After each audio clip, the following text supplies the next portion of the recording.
Drill जो है all India level पे हो रहा है, 4 बजे का था। तो हम लोग को भी अपना गवर्नमेंट से इंस्ट्रक्शन मिला था कि 4 बजे मॉक ड्रिल कराया जाए। तो आज का जो मॉक ड्रिल था ये बहुत अच्छा से हुआ है। यहाँ पे जो है हम लोग का स्टेट पुलिस का, एनडीआरएफ का, एसडीआरएफ का, फायर सर्विस का और पब्लिक्स, इवन पॉलिटिकल पार्टीज का शामिल भी था। तो ऐसा करके ये जो एक्चुअली ड्रिल जो है इन case of any air red, तो हम लोग एवोक्यूशन एंड रेस्क्यू का किस तरह से किया जाएगा, ये एक अभी यहाँ पे डेमोन्स्ट्रेशन किया गया सक्सेसफुली। और शाम को भी एक और होगा, वो जो ब्लैकआउट का। तो उसमें हम लोग आईओसीएल में जो गुमटो में है, वहाँ लिया है स्पॉट को, वहाँ ब्लैकआउट का एक ड्रिल करेगा। फिर नेपको एरिया में भी वहाँ में ड्रिल करेगा ब्लैकआउट का, शाम का 7 बजे। सर वो किस चीज़ के बारे में, किस टाइप का ड्रिल होगा? आज से कुछ अलग होगा या किस टाइप का? आज का तो in case of any missile attack, any bomb किसी बिल्डिंग पे गिर गया, तो उसका रेस्क्यू एंड एवोकेशन का ये था। जैसे कि आग लगेगा, बम गिरने का बाद में, मिसाइल गिरने का बाद उसको एक्सटिंग्विश किया है फायर सर्विस वालों ने। फिर उसका बाद में कैजुअलिटी होगा उस बिल्डिंग में, उसको रेस्क्यू ये किया है, फिर रिकवर किया है, फिर उसको हॉस्पिटल में शिफ्ट कर दिया। लेकिन शाम को जो होने वाला है, तो बेसिकली वो एयर रेड होता है। तो एयर रेड में तो रात में अगर एयर रेड के लिए आएगा, तो हम लोग सब एरिया को ब्लैकआउट यानी कि स्विच ऑफ करके, दिखाई नहीं देने के लिए, कवर रखने के लिए वो करेगा। तो स्विच ऑफ करके वो भी ड्रिल जो है अलग टाइप से होगा, लेकिन रात का होगा वो। सिविल डिफेंस जो एक्ट एंड रूल्स में है, तो डीसी को एक्स ऑफिसर कंट्रोलर बनाया गया है। तो उसका नीचे ही सब कुछ होगा इन केस। और वहाँ में गाइडलाइंस ये है कि पब्लिक को यही है कि अभी हालात ऐसा है कि कभी भी कुछ भी हो सकता है, वार का सिचुएशन है। तो ऐसे में हम लोग प्रिपेयर्डनेस में रहना है, खाने पीने का, मेडिकल का, किट का, लाइट का, पानी का। खास करके ब्लैकआउट का जो नियम होता है, वो अभी जो पर्दा जो है मोटा मोटा लगाना पड़ेगा, जो कि अंदर में अगर एक दो बार जलाने से दिखाई ना दे। और अभी बिल्कुल एयर रेड का ये है कि हम लोग तो फ्रंट एरियाज में नहीं हैं। अदरवाइज वह में शेल्टर होता है, एयर रेड का शेल्टर होता है। तो अंडरग्राउंड में साइरन बजने का साथ साथ हम लोग पब्लिक जो है, जहाँ फैसिलिटी अंदर में अंडरग्राउंड में चला जाता है अपना प्रोटेक्शन के लिए। तो यहाँ तो ऐसे नहीं, फिर भी हम लोगों ने अच्छा ढंग से पपुम परे डिस्ट्रिक्ट में या यूपी में आज ड्रिल किया है। सर सबसे पहले धन्यवाद। ये एक्चुअली जो आप सबको पता है, अभी फ़िलहाल अ, जिस प्रकार से हमारा इंडिया और पाकिस्तान का दरमियान जो अभी वार का जो टेंशन चल रहा है।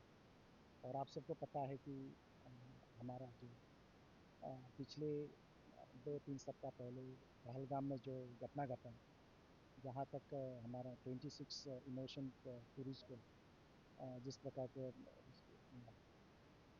हत्या किया, उसका बदला लेने के लिए हमारा भारत सरकार ने, आप सबको पता है, आज सुबह करीब 1 बजे अ, पाकिस्तान का 9 ठिकाना में 9 ठिकाना में हमला किया। और अभी हमको लग रहा है कि जिस प्रकार से भारत सरकार ने जो निर्णय लिया कि एमएचए द्वारा हम सबको इंस्ट्रक्शन वहाँ से आया कि हमें प्रिपेयर होकर बनना है। सिविल डिफेंस जो अभी हम जो एक्सरसाइज कर रहे हैं, ये सिर्फ एक आज हमारा यूपिया में नहीं, बल्कि ईटानगर में भी हो रहा है, एशिया रीजन में, आलो में हो रहा है, पासीघाट में हो रहा है, अरुणाचल के हर एक डिस्ट्रिक्ट का हेडक्वार्टर में हो रहा है। और इसका मेन मकसद ये है कि हम लोगों को ये समझा सके, अगर कोई दुश्मन हमला किया, एयर स्ट्राइक किया, मिसाइल अगर हमारे ऊपर अगर बरसाएगा, तो हम अपना आप को कैसे बचाते हैं।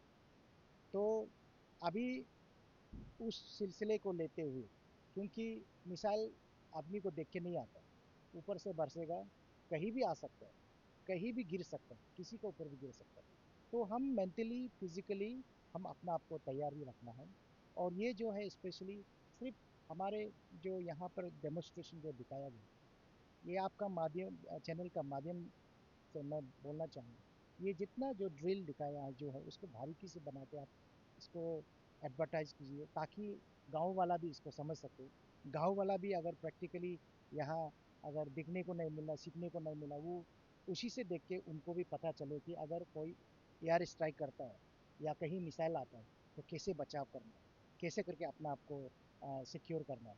उसी सिलसिले में आज हम लोग यहाँ पर यूपिया देशी का जो कॉम्प्लेक्स में हमने बहुत शानदार तरीका से हमारा एसडीआरएफ, एनडीआरएफ, हमारा जो फायर और हमारा डिस्ट्रिक्ट पुलिस और डिस्ट्रिक्ट एडमिनिस्ट्रेशन और सारा जो स्टेक होल्डर आके आज हम लोग ने यहाँ as per the government instruction हम लोग ने इसको आज आयोजित सक्सेसफुली हम लोग ने पूरा किया। और उत्तर प्रदेश के लिए पब्लिक के लिए आप सिविलियन के लिए क्या मैसेज देना चाहेगा कि जब कुछ वॉर का सिचुएशन होगा, कुछ हालात ऐसा हो जाएगा, तो प्रिपेयर करने के लिए पहले से प्रिपरेशन क्या क्या किया जा सकता है? जैसे कुछ गाइडलाइंस हमने देखा है कि वहाँ पे आपको चावल राशन वगैरह का मेडिसिन का पैसा का बारे में, इसके बारे में थोड़ा सा हाँ, डिस्कस सही में आपने सही सवाल पूछा। ये देखिए, फिलहाल अभी जो वॉर है वेस्टर्न साइड में चल रहा है, मगर हमको ये सोच के नहीं देता है कि वेस्टर्न पंजाब, राजस्थान, गुजरात, हिमाचल प्रदेश, जम्मू एंड कश्मीर उसमें सिर्फ असर करेगा, नहीं सोच। ये जो वॉर जो है, ये हमारे इस तरफ भी कभी भी हो सकता है। आप सबको पता है, जो पाकिस्तान का जो क्लोज अलाई है वो चाइना है, और चाइना जो है हमारा इंडिया का भी एक कट्टर दुश्मन है। और आप सबको पता है कि अरुणाचल को चाइना हमेशा क्लेम करता है। तो इस वॉर का दौरान चाइना भी अगर पाकिस्तान का साथ देता, तो दोनों तरफा से अगर अटैक होता, संभावना हो सकता है।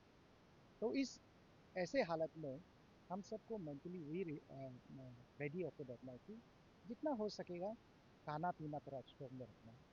चावल बोलो, लाइट बोलो, और बेहतरीन, और जितना ड्राई फ्रूट कहीं कहीं से भी होता है, तो वह अगर कहीं आपको ऐसे लग रहा है कि इस तरफ भी आ रहा है, तो हमको अपना खाना पीना के लिए 1-2 महीना के लिए स्टॉक करना है। क्योंकि एक बार वॉर चल गया तो दुकान उकान गाड़ी घोड़ा चलना भी मुश्किल हो गया। तो उस समय में क्या होता है कि ज़्यादातर लोग भूखा से मर। तो वो चीज़ को मद्देनज़र रखते हुए अपना जितना भी खाना पीना, जितना भी जो भी घर का जो अपना डेली लाइफ में जो ज़रूरी बना, वो चीज़ को हम अभी से मेंटली, फिजिकली जो भी चीज़ उसको स्टॉक करके रखना है, ताकि एनी इवेंचुअलिटी आने वाले समय में हम अगर पेश करना है, तो ये सब होगा तो हम सही तरीक़ा से पेश कर पाएँ। यही है।